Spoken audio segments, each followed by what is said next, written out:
Buen día, profe, y buen día a todos. Hoy les hablaré acerca del análisis genético y el árbol genealógico. ¿Qué es el análisis genético? El análisis genético implica examinar el ADN, la base de datos química que contiene instrucciones para el funcionamiento del cuerpo y sus rasgos.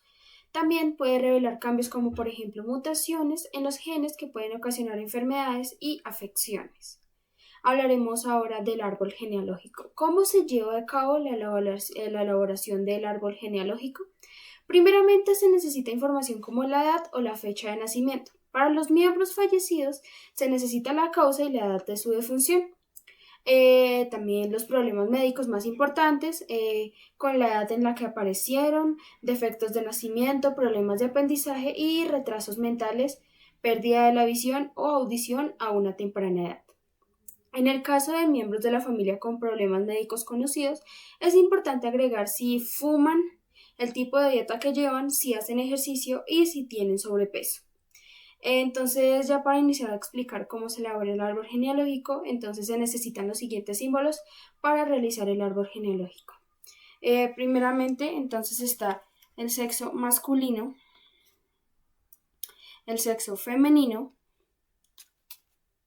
el sexo desconocido, una persona fallecida, el hijo no nato de una mujer embarazada significa que pues no ha nacido, una persona adoptada en la familia, un portador autosómico o herencia recesiva vinculada con X, una persona afectada con rasgos hereditarios. Ahora iniciaremos con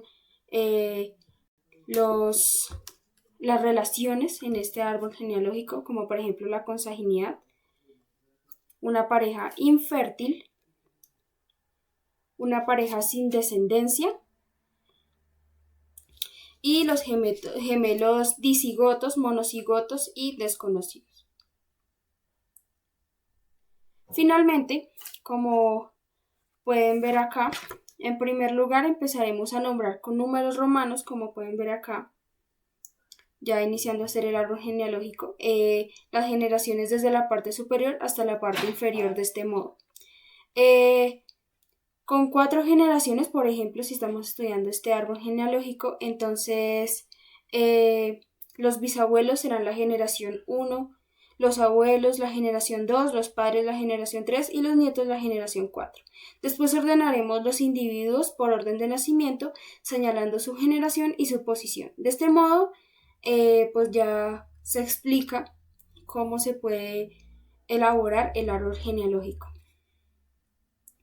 Entonces ahora hablaremos de las características y funciones del árbol genealógico. Entonces, primero, muestra a los familiares y ancestros directos de una persona. Muestra las distintas relaciones establecidas por ancestros como matrimonios. También muestra descendientes de un individuo en una forma organizada y sistemática. Se puede representar de forma ascendente y descendente. Requiere de una investigación genealógica profunda para lo que dije anteriormente, las enfermedades, todo lo que mencioné.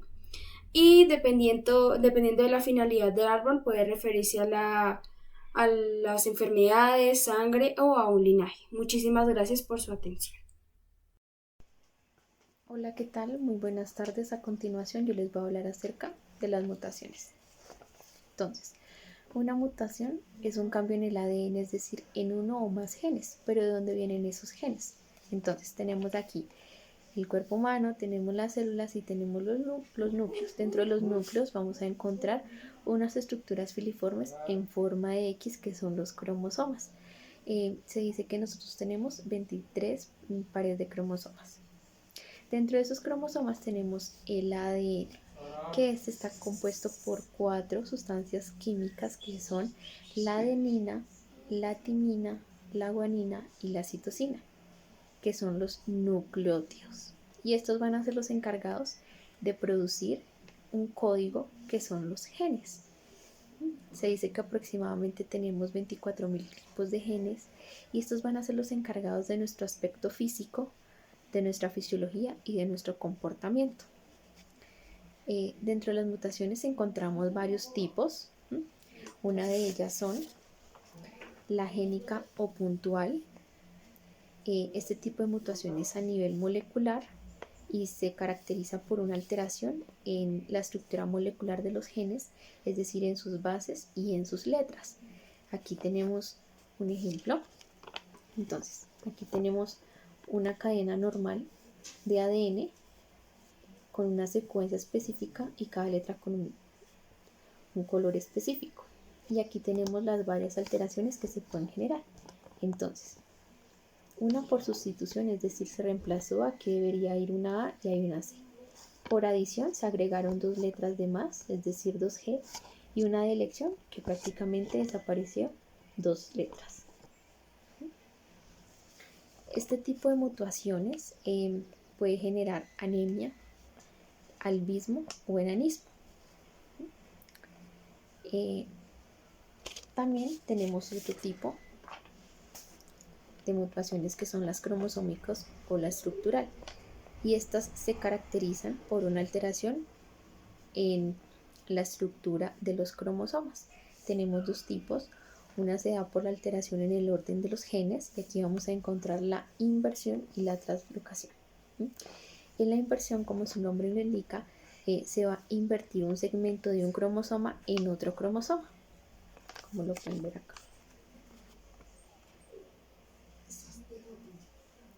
Un ejemplo de esta puede ser la hemofilia, y en la translocación va a haber un intercambio de segmentos entre dos pares de cromosomas. Aquí lo pueden ver.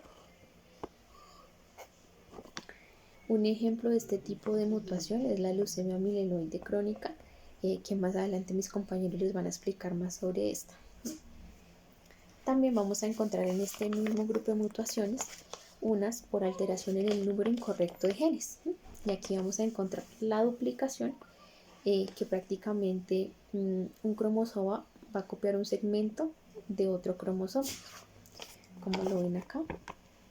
Vamos a encontrar también el de elección, que aquí va a desaparecer un segmento del cromosoma. Un ejemplo de este tipo de mutación es el síndrome mollido de gato, que también mis compañeros más adelante les van a explicar. Y tenemos aquí las de inserción, que prácticamente es un segmento de un cromosoma se va a añadir a otro cromosoma. Y finalmente vamos a encontrar el último tipo, que son las genómicas.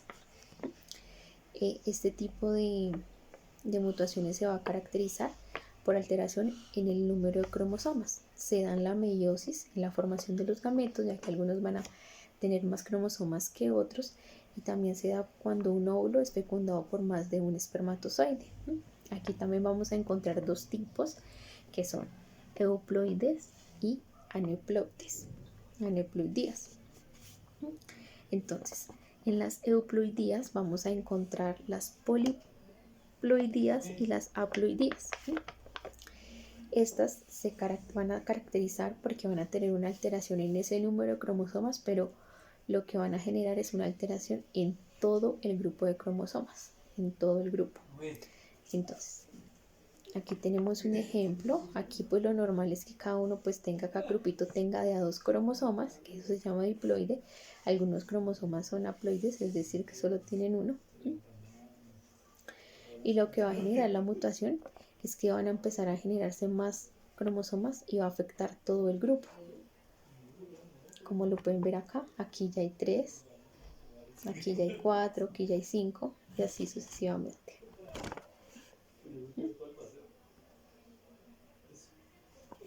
Y vamos a encontrar las aneuploidías, que estas se van a caracterizar principalmente por una alteración simplemente en cada parejita de cromosomas. En este tipo de mutaciones también hay dos tipos, entonces, que son las monosomías y las trisomías. En las monosomías lo que vamos a ver es que como lo ven acá, falta un cromosoma en esta parejita. Hay ausencia de un cromosoma en esta parejita, y un ejemplo de este tipo de Un ejemplo puede ser el síndrome de Turner, que también mis compañeros más adelante les van a explicar. Y las trisomías van a ser todo lo contrario a las monosomías. Aquí va a haber un cromosoma de más en esa pareja que debía haber. Un ejemplo aquí puede ser el síndrome de Down, que también más adelante les van a explicar. Y aquí pues tenemos varios ejemplos. Aquí pues esta es como tal lo normal, cada parejita completa y siguiendo una secuencia. Aquí están los diferentes tipos también que se pueden generar a partir de estas aneuploidías. Entonces, por ejemplo, acá no hay una pareja de cromosomas. Aquí hay dos parejas con un cromosoma de más y acá hay una pareja con 4 cromosomas de más. Entonces, esos son los diferentes tipos que pueden haber. Y bueno, compañeros, eso es todo y muchas gracias. La leucemia mielógena es un tipo de cáncer de sangre que comienza en la médula ósea. Esta es una anatomía del hueso. Acá tenemos un hueso compacto.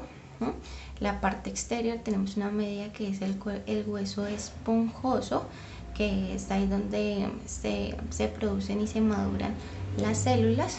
Y acá tenemos la médula ósea, la parte media, por decirlo así, que está acompañada de vasos sanguíneos. Aquí están contenidas todo lo que es las células madres sanguíneas. Cuando son producidas estas células, la célula madre sanguínea, en su proceso y su desarrollo normal, las células madres mieloides pasan a ser glóbulos rojos, que son los que transportan el oxígeno, las plaquetas, que son las que forman los coágulos para impedir el sangrado, y tenemos los glóbulos blancos, que son los que combaten las infecciones y las enfermedades. Esto es en un proceso normal. Cuando es un proceso anormal, el crecimiento de estas células madres mieloides producen unos mieloblastos, que son las células inmaduras, unos glóbulos blancos inmaduros, y son estos mieloblastos son incapaces de funcionar adecuadamente y proteger pues el cuerpo de infecciones o enfermedades. Según el Instituto Nacional de Cáncer, parte del ADN de un cromosoma se desplaza a otro cromosoma y este se conoce como cromosoma de Filadelfia, que es el que produce una proteína y es el que produce este crecimiento acelerado y anormal desde la médula ósea y pues ocasiona lo que es la leucemia mielógena crónica. Continuamos hablando sobre el síndrome XXX. Es una aneuploidía de los cromosomas sexuales en el que las mujeres reciben un cromosoma X adicional. Recordemos, la mujer maneja cromosoma XX, el hombre maneja cromosoma XY. La mujer siempre aporta el cromosoma X. Cuando el hombre aporta cromosoma X, su resultado va a ser una hembra. Cuando aporta el cromosoma Y, el resultado va a ser un varón. Entonces, la causa de este síndrome es un problema de una no disyunción durante la división celular en la fase 1 de la meiosis. Recordemos que disyunción es la separación de dos cromosomas homólogos durante la fase 1 de la división celular en la meiosis. La no disyunción, vemos acá un esquema, entonces podemos observar cómo en la fase 1 no hay división celular de los cromosomas. Entonces, en esta fase, que es la anafase, dos cromosomas homólogos se despliegan hacia el mismo polo y esto da como resultado un cromosoma X adicional en uno de los gametos o un cromosoma menos en otro de los gametos. Cuando el cromosoma es adicional, entonces decimos que la mujer recibe un cromosoma X adicional y da como resultado el síndrome XXX, lo cual nos deja como resultado 47 cromosomas X en vez de 46, que sería lo normal. A modo adicional, este síndrome fue descubierto por el médico y biólogo francés Francis Jacob en el año de 1959, cuando hicieron estudios en una mujer de edad normal, de inteligencia normal, pero con una amenorrea secundaria. Como resultado, descubrieron este síndrome que también recibió otros nombres, como el síndrome 47XXX, síndrome de la superhembra, síndrome triplo X o trisonomía X. Entonces, como podemos ver, acá tenemos el número de cromosomas. Hasta el 22 estamos bien, pero en el par 23, en las mujeres, se observa que hay un cromosoma X adicional. ¿Cómo lo diagnostican? En la adultez por el estudio del cariotipo y en el embarazo con una amniocentesis o un análisis cromosómico genético. La incidencia del síndrome triple X o síndrome de superhembra es de 1 a 1000 o 1500, de 1 en 1000 a 1500 casos. El 10% de estos casos usualmente o rara vez se diagnostica debido a que la enfermedad no manifiesta muchos síntomas. Y en las mujeres en los que se presentan síntomas, evidenciamos síntomas unos físicos, otros psicológicos. Entre los físicos podemos observar que ellas son de una talla más adulta. La mujer, entre las características de su familia, tiende a ser un poquito de talla más alta. La cabeza es más pequeña y tienden a presentar epicanto, que es ese pliegue cutáneo que se forma en la parte interna y superior del párpado del ojo.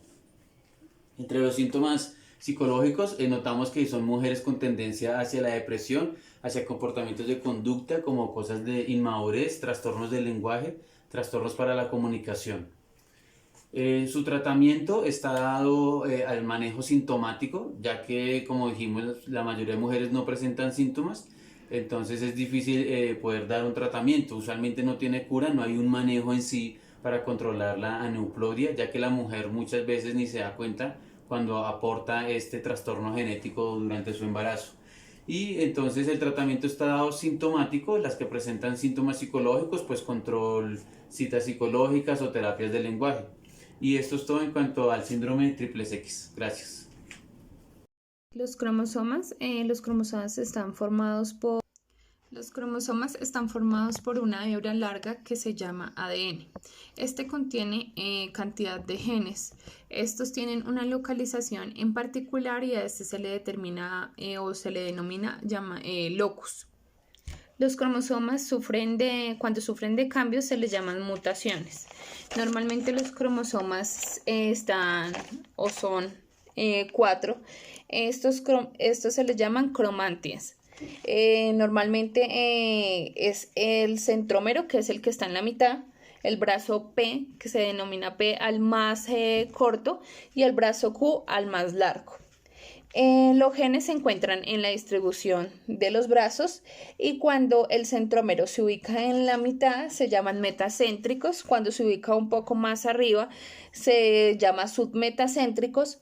Cuando ya no hay casi no se puede visibilizar los brazos P se llaman acrocéntricos y cuando ya no tienen sino solo brazo P hacia abajo se llama telecéntricos. Cuando estos tienen mutaciones, se empiezan a dividir en dos.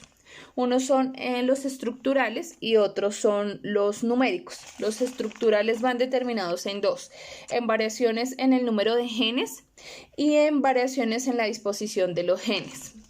En la variación de los números de genes están las delecciones y las duplicaciones. La delección es cuando hay pérdida de genes, quiere decir que el cromosoma pierde genes. La duplicación es cuando aumentan los genes. En la variación en la disposición de los genes está la inversión. En la inversión quiere decir que se pueden invertir los genes y las translocaciones, que puede haber un intercambio de genes entre cromosomas. También están las numéricas, que son las variaciones en el número de juegos de cromosomas, que se encuentra la haploidida y la poliploidida. Y la variación en el número de cromosomas, que se llama aneuploidida. Los cambios en estas estructuras pueden ocurrir de diferentes maneras. Este tipo de efectos pueden ser sutiles, difíciles de detectar incluso para los científicos en los laboratorios. Incluso cuando se encuentra una anomalía en la estructura, es difícil predecir qué consecuencias va a sufrir el niño. En ocasiones extrañas, la estructura de estos cromosomas cambia y muchas de estas tienen alteraciones con resultados severos o mortales. Los cambios a gran escala de la estructura del cromosoma pueden dar lugar a trastornos genéticos. Estos cambios, aunque son raros, ocurren espontáneamente en la naturaleza. Esto quiere decir que un segmento de un cromosoma puede duplicarse, experimentar deleción, inversión o traslocación, y dicho cambio puede ser dañino o mortal, pero pueden conservarse en circunstancias poco frecuentes cuando pueden producir efectos beneficiosos.